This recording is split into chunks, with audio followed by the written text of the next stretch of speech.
As a person who represents the class to celebrate this important milestone.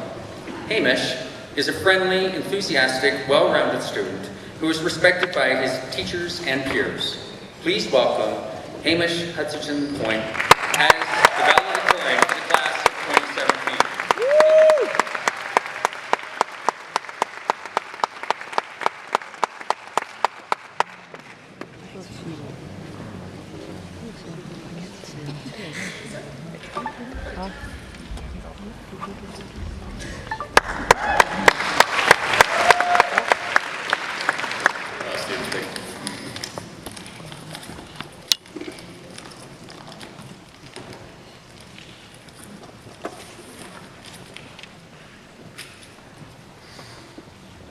There's a lot of people here. Before I start, I'd like to acknowledge that we stand on the traditional unceded territories of the Musqueam, Squamish, and Tsleil-Waututh peoples. Unceded means territory not given to the government in any treaty with the land's indigenous peoples. 889 days. That's how long we've been in high school. 889 days of half-ply toilet paper, of staying up till 1 a.m. cramming for tests we forgot about, and of wondering if the asbestos pipe would give us cancer. But also, 889 days of laughing with friends, of chatting about the latest gossip, and of skipping class to buy coffee at 7-Eleven. Some of those days have been absolutely incredible. Some may never be topped as the worst of your life. Some, or probably many, were so completely forgettable that I could describe them to you in absolute detail, and you'd have no idea they ever happened. For instance, the day you walked into school, sat down in science class, the teacher started droning on about how the mitochondria is the powerhouse of the cell. See, you're falling asleep already. However you spent your 889, that's over. Now, there's 11. 11 more days of high school. Really, it's 10, because who's counting tomorrow? Let that sink in. It feels good, doesn't it? 10 more days until you walk out from the English provincial you stress crammed for until 4 a.m. the night before. Until you can leave behind the sweat-stained locker rooms, the terse glare of Miss Bombino as she reprimands you yet again for not paying for your printing, and the sprint down the stairs in the 5 minutes between afternoon classes. In 10 days, except for a few minutes to grab our report cards, we never have to see each other again. Our lives will separate. We'll become faces that you half recognize as you brush past, coffee in hand, on your way to work. Maybe one of us will spill coffee on the other, and we'll have to do that awkward Canadian thing where we both offer to apologize, reach for the napkins, awkwardly make eye contact, and almost recognize each other, but are too awkward to admit it and end up just standing there while an employee cleans up the mess. All of this begs the question, what now? I'm sure it's a question you've heard a lot over the past year. Maybe you've come up with an answer, be it real or just real enough to satisfy your two nosy grandparents. Maybe you've even come up with the 5-year plan the grad trans interview sheet talked about. Congratulations if you have. If you're anything like me, you're still not completely sure what your future looks like. That's okay too. Maybe your future contains post-secondary.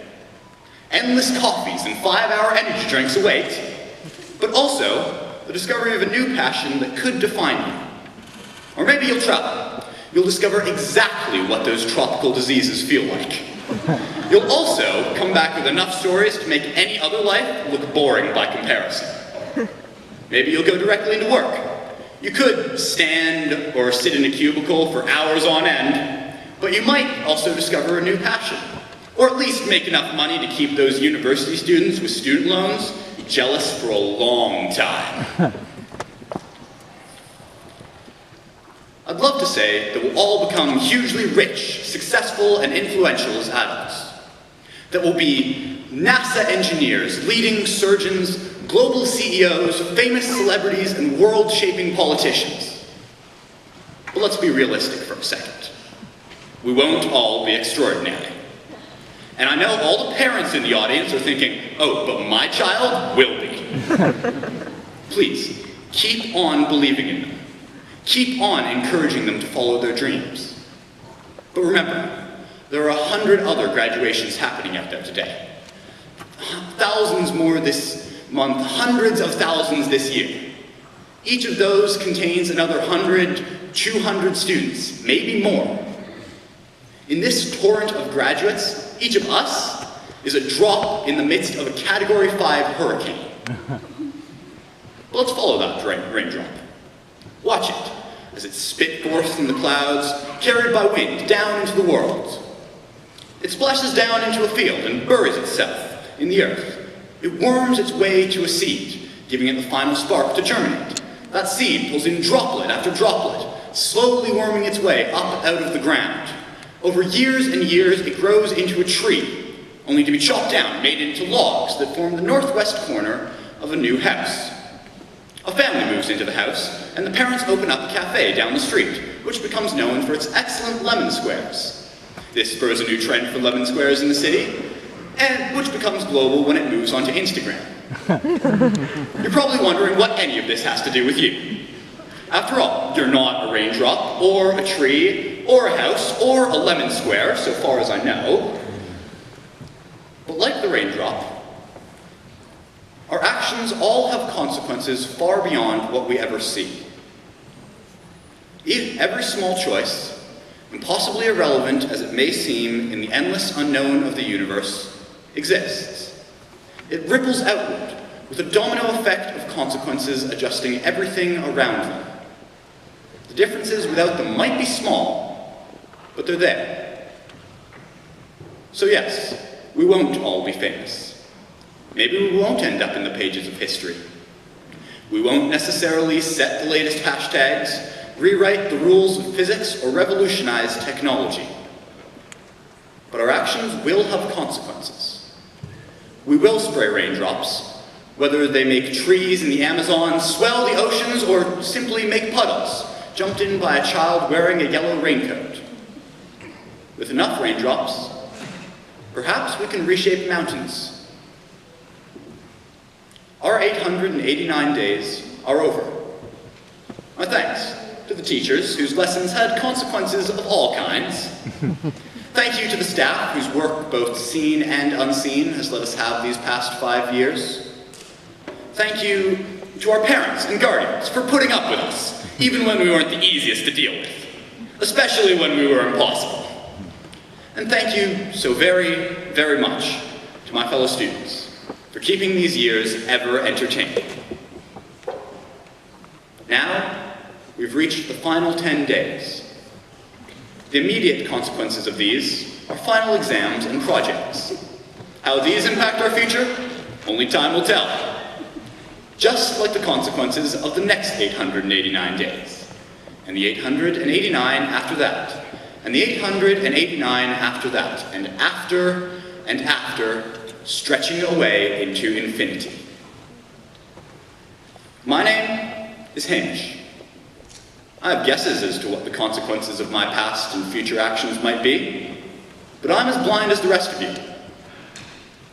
I don't know if I'll shape mountains with my raindrops, if I'll be a hurricane or a fading sun shower. I'll try to have a good impact on the world, but I may never know the full consequences of my actions. Whether, because of my speech today, someone will find new inspiration and go on to redefine the world, or whether it'll reaffirm their cynicism and push them to withdraw further from those around them. I sincerely hope it's the first. I'll probably never know. Just like all of you. But whatever we did, our 889 days are already spinning out consequences into the world. Let's go make some more.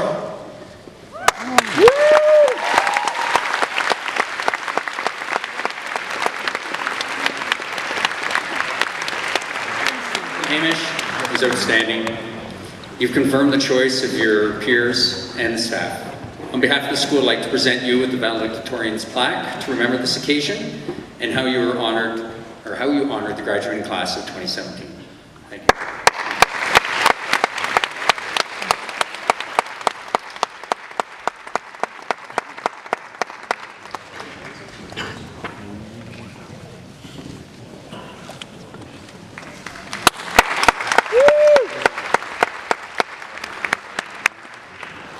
I would like to call upon Cecilia Nguyen,